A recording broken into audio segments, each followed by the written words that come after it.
Entonces, en esta mañana vamos a buscar la Biblia, vamos a buscar Josué capítulo 20. Libro de Josué capítulo 20, desde el versículo 1 voy a leer. Habló Jehová a Josué diciendo: Habla a los hijos de Israel y diles: Señalaos las ciudades de refugio de las cuales yo os hablé por medio de Moisés, para que se acoja allí el homicida que matase a alguno por accidente y no a sabiendas, y os servirán de refugio contra el vengador de la sangre. El que se acogiere a alguna de aquellas ciudades se presentará a la puerta de la ciudad y expondrá sus razones a oídos de los ancianos de aquella ciudad, y ellos le recibirán consigo dentro de la ciudad y le darán lugar para que habite con ellos. Si el vengador de la sangre le siguiere, no entregarán en su mano al homicida, por cuanto hirió a su prójimo por accidente y no tuvo con él ninguna enemistad antes, y quedará en aquella ciudad hasta que comparezca en juicio delante de la congregación y hasta la muerte del que fuere sumo sacerdote en aquel tiempo. Entonces el homicida podrá volver a su ciudad y a su casa y a la ciudad de donde huyó. Entonces señalaron a Cedes en Galilea, en el monte de Neftalí, Siquem en el monte de Efraín y Kiriat Arba, que es Hebrón, en el monte de Judá. Y al otro lado del Jordán, al oriente de Jericó, señalaron a Becer en el desierto, en la llanura de la tribu de Rubén, Ramot en Galaad, de la tribu de Gad, y Golat e Basán en la tribu de Manasés. Estas fueron las ciudades señaladas para todos los hijos de Israel, para el extranjero que morase entre ellos, para que se acogiese a ellas cualquiera que hiriese a alguno por accidente, a fin de que no mueran por mano del vengador de la sangre, hasta que compareciese delante de la congregación. Hasta el versículo 9 yo he leído. En la Biblia nos enseña acerca de la vida espiritual. Una persona que quiera creer en Dios tiene que tener una base bíblica. Muchas personas creen a Dios, pero cuando vienen las dificultades, problemas, adversidades, en vez de consultar a Dios, en vez de creer en Dios, creen sus pensamientos, miran la situación, miran lo que se ve nada más. Lo que se ve, nuestros pensamientos nunca son verdad. La única verdad es la palabra de Dios. Por eso nosotros, cada vez que tengamos dificultades, problemas y adversidades, no es que tenemos que consultar con nuestros pensamientos, no es que tenemos que consultar con otra persona, ni tenemos que ver la situación, ni tenemos que mirar la circunstancia, sino que tenemos que mirar en Dios. ¿Qué dice Dios? Un día el profeta Ezequiel entró en el valle de los huesos secos. Cuando entró en el valle de los huesos secos, Dios le preguntó: ¿estos pueden vivir? Ezequiel dijo: no sé, Señor, tú lo sabes, dice. Según esos huesos secos ya están totalmente muertos. Esos huesos secos no tienen ninguna manera de que revivan. Pero Ezequiel no dijo: no, Señor, es imposible, no se puede, la situación es así. Ezequiel dijo: tú lo sabes, Señor, así dijo. Entonces, ¿qué dijo Dios? Profetiza a estos huesos secos y ellos vivirán. Y así hizo Ezequiel, y los huesos secos comenzaron a revivir. Entonces, ¿qué es lo que nos quiere enseñar la palabra de Dios?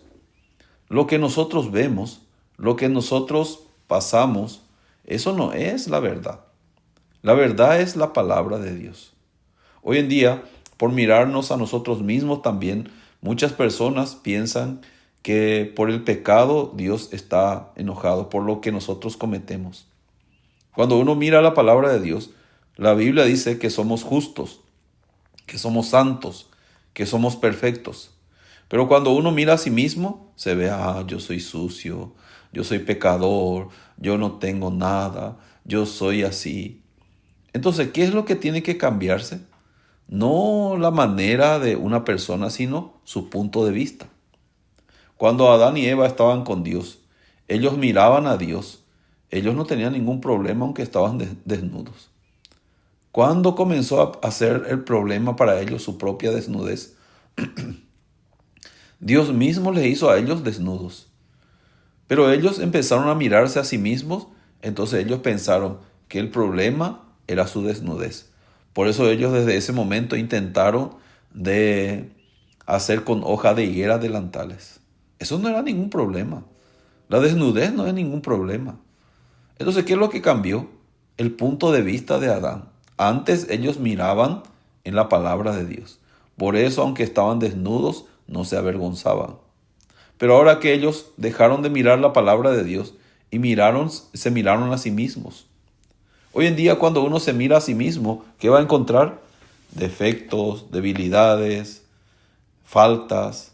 Pero cuando mira la palabra de Dios, Dios nos dice, tú eres justo, tú eres mi hijo, yo te ayudo, no temas, yo estoy contigo, yo voy a trabajar, no te preocupes, yo voy a solucionar, déjeme a mí, pon sobre mí tu carga, ¿sí o no? Entonces, ¿a quién ustedes consultan?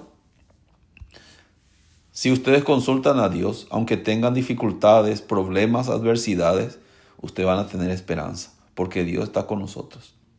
Pero si ustedes consultan con sus pensamientos, van a tener desesperanza, desánimo, decepción, van a estar decepcionados de ustedes mismos, de todas las cosas. Los israelitas cuando se fueron en el monte de Or, ahí ellos se desanimaron por el camino. Dios estaba preparando muchas cosas para ellos. Dios estaba preparando la tierra de Canaán, una tierra donde fluye leche y miel.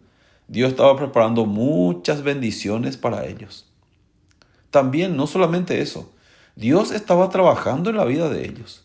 Aunque ellos estaban en el desierto, pero ahí había agua, Dios les sacó agua del pedernal, Dios le daba alimento, Dios también le ponía una nube para que no les llegue el sol directamente. Actuaba como una sombra grande para que no le llegue el sol. De noche, cuando hacía frío, del tabernáculo salía como la apariencia de fuego que calentaba todo el campamento. Aparentemente ellos estaban en el desierto, pero en el desierto Dios les estaba demostrando, yo estoy con ustedes, yo les protejo, yo les ayudo. Aunque están en el desierto, hay serpientes ardientes, hay mucho peligro, pero ellos no pasaron ninguna vez hambre, ni frío, ellos no pasaron ninguna dificultad. ¿Por qué? Dios estaba con ellos. Pero Satanás, ¿qué hizo? Satanás hizo que ellos miren la situación. Por eso cuando miraron la situación, ¿qué dijeron ellos? En este lugar no hay pan ni agua. Y nuestra alma tiene fastidio de este pan tan liviano. Ellos quisieron volver a Egipto. Por eso Dios se enojó grandemente con ellos. ¿Por qué Dios se enojó? ¿En qué consistía la maldad de los israelitas? No creer que Dios está preparando muchas cosas, que Dios está llevándoles al camino de la bendición. Recibir el engaño de Satanás y ser guiado por Satanás. Satanás continuamente, ¿qué es lo que quiere hacer con nosotros? Mira, en tu vida no hay nada. Dios no trabaja contigo. Dios no te ama. Mira tu situación está mal. Entonces, al ver todas esas cosas, dejamos de ver lo que Dios ha hecho en nuestra vida. Dejamos de ver cómo Dios trabaja en nuestra vida. Entonces, ahí viene la desesperanza. Dios se enoja con las personas que miran conforme a sus pensamientos y que no miran al Santo de Israel. El que no mira a la palabra de Dios. Por eso la vida de los cristianos es mirar a la palabra de Dios. ¿Qué dice la palabra? En Hebreos capítulo 12 dice, teniendo tan grande nube de testigos, despojémonos de todo peso y del pecado que nos asedia, dice. Después dice, puestos los ojos en Jesús, dice. ¿Dónde tenemos que poner nuestros ojos? En nuestros problemas, dificultades, adversidades. No, eso es algo que está pasando porque es un proceso que estamos pasando para que seamos benditos, ¿sí o no? Después de la lluvia siempre viene la calma, ¿sí o no? Muchas personas se quedan en su situación, se quedan en su condición, por eso sufren, ¿sí o no? Pero hay otras personas que, aunque tienen la misma condición, pero se fortalecen en el Señor. El rey David, cuando vino y en Gilgal, donde él vivía, los amalecitas vinieron y quemaron toda su ciudad. Llevaron cautivas a todas sus mujeres y sus hijos. Entonces ellos quedaron y lloraron hasta que les faltaron las fuerzas para llorar. También los soldados de David decían, nosotros por seguir a David nos pasó esto. Vamos a apedrear a David. O sea, la situación de David era prácticamente ya insostenible, parecía que ya no había esperanza. Pero David, ¿qué hizo? David podía estar sumergido en esa situación. Ah, Dios me odia, Dios no trabaja, hasta aquí llegó mi vida, hasta aquí llegó. Pero ¿qué dice la palabra? David se fortaleció en Jehová su Dios. Voy a preguntar a Dios, no voy a quedarme con este pensamiento, voy a preguntar a Dios. Lo que Dios dice yo voy a creer, no lo que me sucede. Entonces consultó David a Dios, ¿y qué le contestó Dios? Vas a recuperar toda tu familia. Yo estoy contigo, yo te voy a ayudar, vete. Porque Dios cuidaba a su familia. ¿Saben por qué Dios había quemado Siclag? Dios permitió eso. Porque le odiaba a David. Porque David era una persona que no vivía por fe. No, Dios ya estaba programando que David ya sea rey, porque Saúl ya había muerto en ese momento. Entonces, para que sea rey, tiene que dejar Siclag para que sea rey. O sea que lo que hizo Dios en Siclag, ¿para qué fue? Según el punto de vista de David, era para maldición. Pero según el punto de vista de Dios, era para bendición. Yo voy a quemar la ciudad, ¿para qué? Para que él ya venga a Israel para que sea rey, ¿sí o no? O sea, lo que Dios hace para nosotros es para maldición o para bendición. Para bendiciones. ¿Qué dice la palabra de Dios? Porque todos los que aman a Dios, todas las cosas les ayudan a bien, dice. A los que aman a Dios, todas las cosas. Para nosotros hay cosas buenas, hay cosas malas, pero para Dios, para los justos, para los hijos, solamente permite cosas buenas. Pero algunos me dirán, pastor, pero yo estoy pasando dificultad, yo estoy pasando esto. Eso también es bueno. ¿Qué dice la palabra?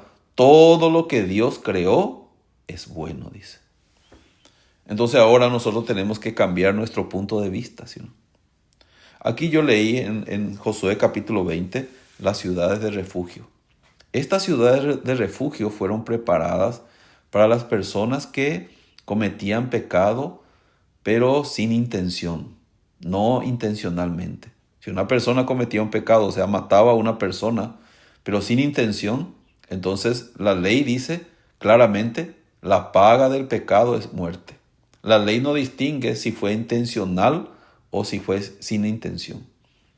Entonces, la ley solamente el que mata tiene que morir. Pero Dios quería dar una oportunidad a las personas que cometían pecado, pero involuntariamente, ¿sí o no? Entonces, ¿qué les dijo Dios? Preparó las ciudades de refugio. Aquí nosotros podemos ver 6 ciudades, 3 ciudades a un lado del Jordán y las 3 ciudades a otro lado del Jordán.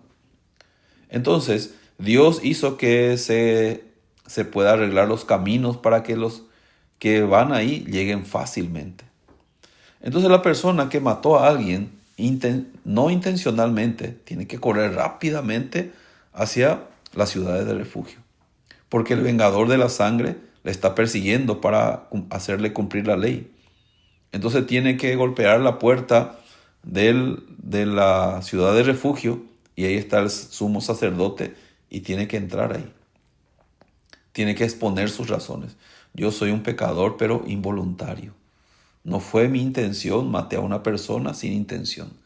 Entonces rápidamente tienen que entrar. Dentro de la ciudad de refugio rige otra ley. Fuera de la ciudad de refugio, él tiene que morir. Dentro de la ciudad de refugio, él no tiene que morir. ¿Sí o no? Entonces, ¿qué quiere enseñarnos Dios a través de esto? sobre el pecado que nosotros tenemos. Muchas personas piensan que uno fue pecador voluntariamente. Uno porque quiso y uno porque quiere puede dejar de pecar. Por eso muchas personas piensan que somos pecadores desde que comenzamos a cometer los pecados y podemos dejar de cometer los pecados si nos proponemos. Por eso mucha gente se está proponiendo de dejar cometer los pecados. Claramente ellos están creyendo que son pecadores intencionalmente y que intencionalmente ellos pueden dejar de pecar. Pero la Biblia no nos dice así. En el libro de Romanos capítulo 5, versículo 19 dice: porque así como por la desobediencia de un hombre, los muchos fueron constituidos pecadores, dice. Aquí dice claramente, ¿por qué fuimos pecadores? No porque nosotros quisimos ser pecadores, sino dice, por la desobediencia de un hombre, claramente está hablando de Adán, nosotros fuimos pecadores. Entonces, ¿quisimos ser pecadores? No quisimos ser pecadores, pero somos pecadores. ¿Por qué? No es por nuestro querer, no es voluntariamente.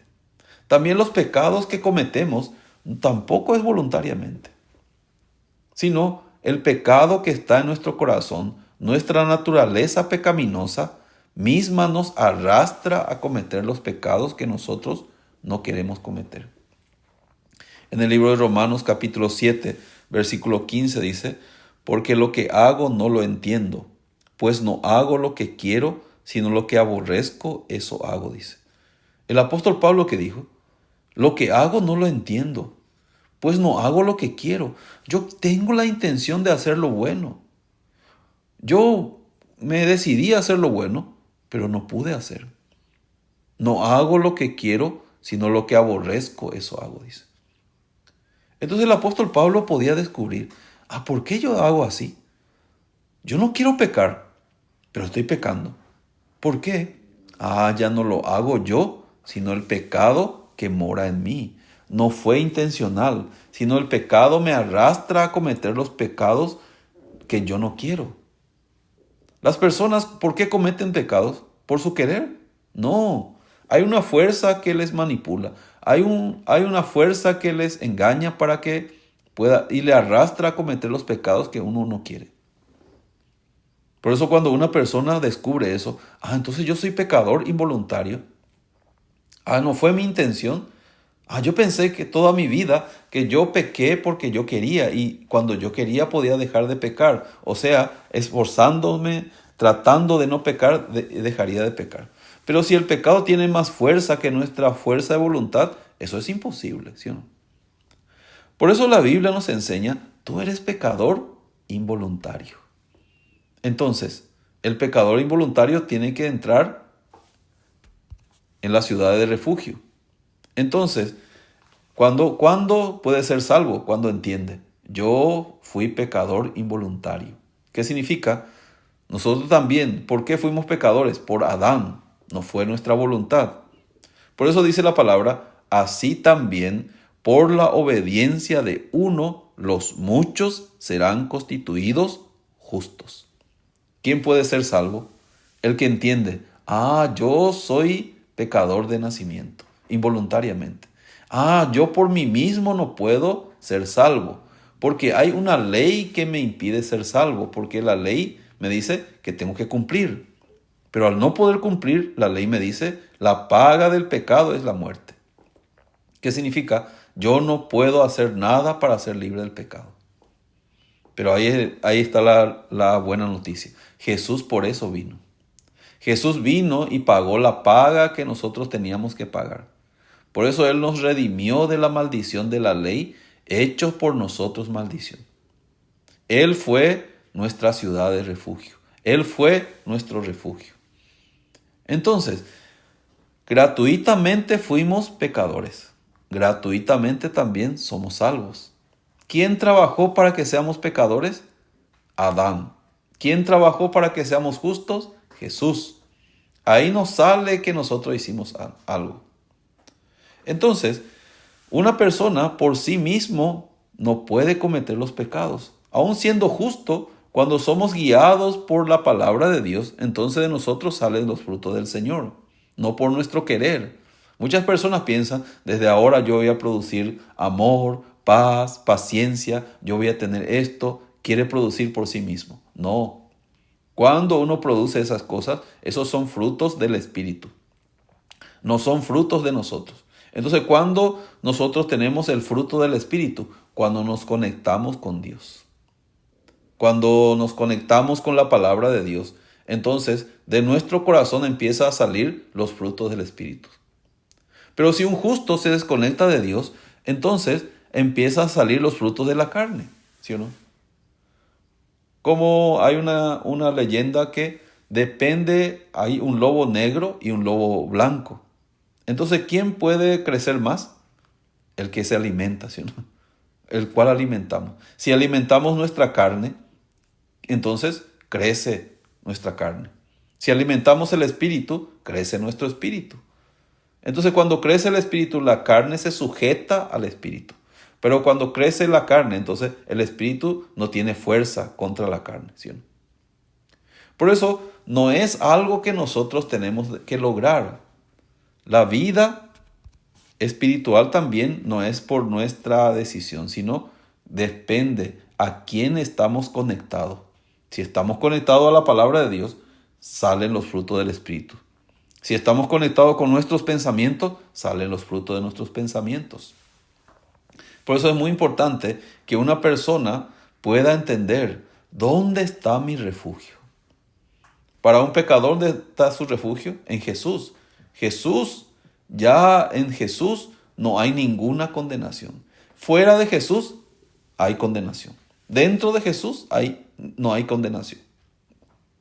Por eso para un justo también, ¿dónde está su refugio? También en Jesús. Fuera de Jesús, yo, aunque soy justo, recibí la salvación, pero Satanás tiene fuerza y me va a manipular para que yo pueda vivir una vida pecaminosa, siendo justo. Pero cuando yo me conecto con el Señor, cuando estoy con Jesús, el Jesús me ayuda a vivir una vida placentera, una vida gozosa, una vida que donde se produzca los frutos del Señor. Depende con quién yo estoy unido. Con quién yo estoy unido, ¿sí o no? Entonces, la Biblia nos enseña acerca del pecado que tenemos, no es por voluntad propia. Pero hay una parte de la Biblia que habla del pecado voluntario.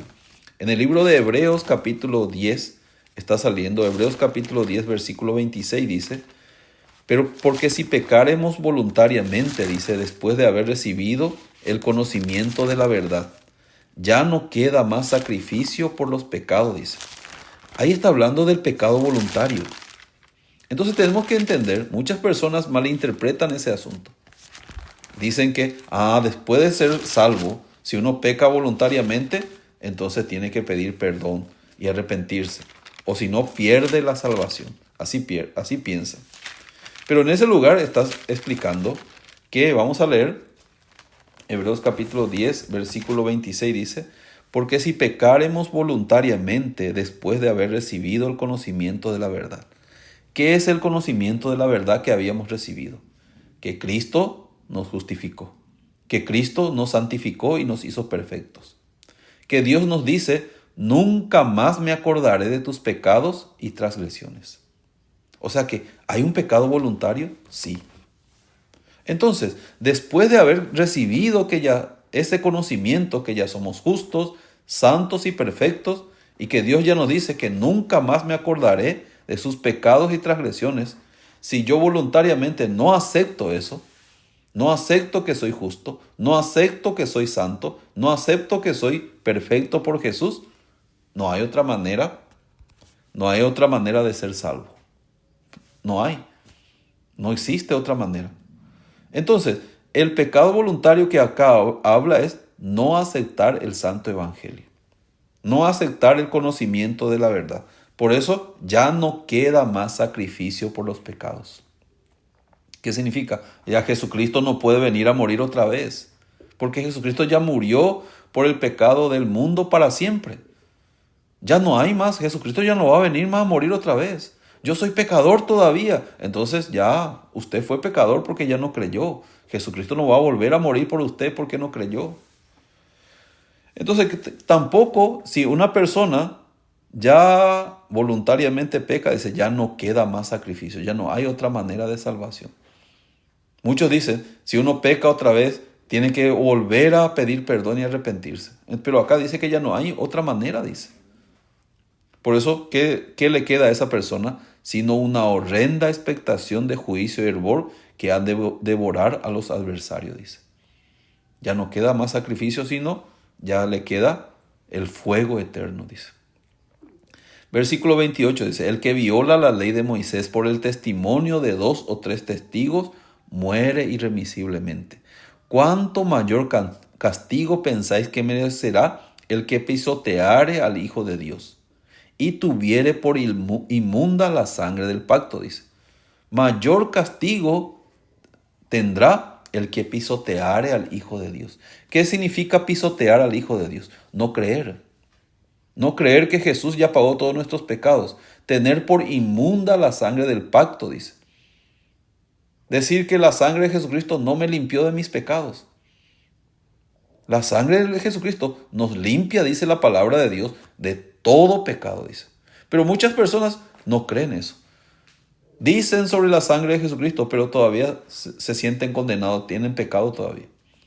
Eso es porque tienen pecado, porque voluntariamente rechazaron el santo evangelio. Después dice, el cual fue santificado, dice. ¿Qué dice la palabra de Dios? Ya fuimos santificados por la sangre de Jesús. Hoy en día mucha gente dice que la santidad es progresiva.